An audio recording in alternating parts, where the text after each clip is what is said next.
Hi hello friends, welcome to my channel.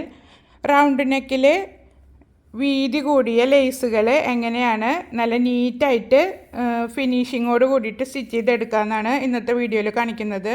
ഇതിൻ്റെ sleeve എങ്ങനെയാണ് adjust ചെയ്തിട്ട് കട്ട് ചെയ്തെടുക്കുന്നത് എന്നുള്ളത് ഇതിന് മുന്നത്തെ വീഡിയോയിൽ ഞാൻ കാണിച്ചിട്ടുണ്ട്. കാണാത്തവരുണ്ടെങ്കിൽ ഒന്ന് കണ്ടു നോക്കൂ. റൗണ്ട് നെക്ക് ക്യാൻവാസിൽ കട്ട് ചെയ്തിട്ട് അയൺ ചെയ്തെടുത്തിട്ടുണ്ട്. ഇനി ഇത് നമ്മൾ മെഷർമെൻറ്റ് എത്രയാണോ അത് മാർക്ക് ചെയ്തിട്ട് പിന്നെ കുത്തി വെച്ചിട്ട് ഒന്ന് സ്റ്റിച്ച് ചെയ്തെടുക്കുക. റൗണ്ട് നെക്ക് ഇതിന് മുന്നേ തയ്ക്കുന്നത് ഞാൻ കാണിച്ചിട്ടുണ്ട്. വേണമെന്നുള്ളവരൊന്ന് ചാനലിൽ കയറി നോക്കുക. ഇതാപ്പം നെക്ക് തയ്ച്ചിട്ട് ഫിനിഷ് ചെയ്തെടുത്തിട്ടുണ്ട്. മുകളിലൂടെ പതിച്ചടിച്ച് കൊടുത്തിട്ടുണ്ട്. ഇനി നമുക്ക് ലേസ് എങ്ങനെയാണ് പിടിപ്പിക്കുന്നതെന്ന് നോക്കാം. ലേസ് ആദ്യം ഒന്ന് തയ്ച്ചെടുക്കണം. അപ്പോൾ നമ്മൾ ചെയ്യേണ്ടത് സൂചിയിൽ നൂല് കോർക്കരുത്. നൂലെടുത്ത് മാറ്റിയതിന് ശേഷം വേണം സ്റ്റിച്ച് ചെയ്തെടുക്കാൻ. അപ്പോൾ ഇതാ സാധാരണ തയ്ക്കുന്നത് പോലെ തന്നെ തയ്ച്ച് വരിക. പക്ഷേ ഈ സൈഡിൽ നമ്മൾ നന്നായി ഇങ്ങനെ പ്രസ് ചെയ്ത് പിടിക്കണം ലേസിനെ. ലേസ് അങ്ങോട്ട് നീങ്ങിപ്പോകാത്ത രീതിയിൽ നല്ല പോലെ പ്രസ് ചെയ്തിട്ട് തയ്ച്ചെടുക്കുക. നെക്കിന് എത്രയോ ആവശ്യം വരുന്നത് അത്രയും ഇതുപോലെ തയ്ച്ച് വരിക.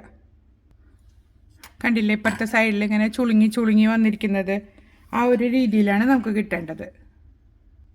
ഇതാ ഇപ്പോൾ സ്റ്റിച്ച് ചെയ്തെടുത്തിട്ടുണ്ട്. ഇത് വലിക്കൊന്നും ചെയ്യരുത്.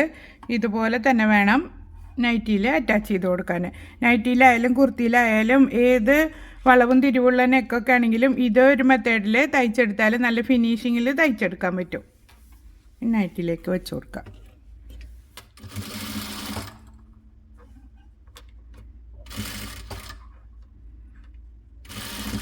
സ്ലോവിൽ വേണം സ്റ്റിച്ച് ചെയ്തെടുക്കാൻ. പിടിച്ച് വലിക്കുകയൊന്നും ചെയ്യരുത്.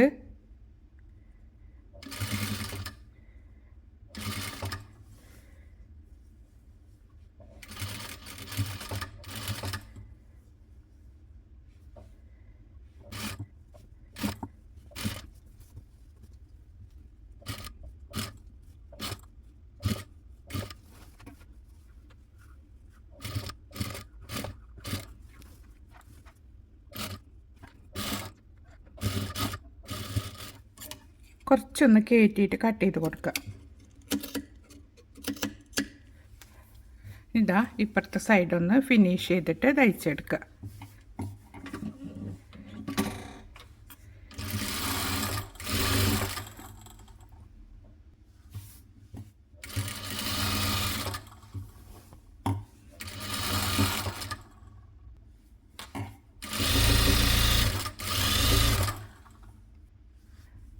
ഇതാ നല്ല രീതിയിൽ ഫിനിഷായി കിട്ടിയിട്ടുണ്ട്. ഈ സൈഡ് പൊങ്ങി നിൽക്കുന്നത് നമ്മൾ അയൺ ചെയ്യുമ്പോൾ ശരിയായിക്കോളും. തയ്ച്ച് കഴിഞ്ഞിട്ടൊന്ന് നല്ല രീതിയിലൊന്ന് അയൺ ചെയ്തെടുക്കുക. ഇതാ നെക്ക് ഫിനിഷ് ചെയ്തെടുത്തിട്ടുണ്ട്. സ്ലീവിലും ലേസൊക്കെ വെച്ച് കൊടുത്തിട്ടുണ്ട്. അപ്പോൾ എല്ലാവരും ഇതുപോലെ ഒന്ന് ട്രൈ ചെയ്ത് നോക്കുക. എന്നിട്ട് ഫീഡ്ബാക്ക് അറിയിക്കുക. നിങ്ങൾക്ക് ഇതുപോലുള്ള വീഡിയോസ് ഇഷ്ടപ്പെടുന്നുണ്ടെങ്കിൽ എൻ്റെ ചാനലൊന്ന് സബ്സ്ക്രൈബ് ചെയ്യാനും ഫ്രണ്ട്സിനും റിലേറ്റീവ്സിനും വീഡിയോസ് ഷെയർ ചെയ്ത് കൊടുക്കാനും മറക്കരുത്. അപ്പോൾ ഇനി അടുത്തൊരു വീഡിയോയുമായിട്ട് വീണ്ടും കാണാം. Thank you for watching.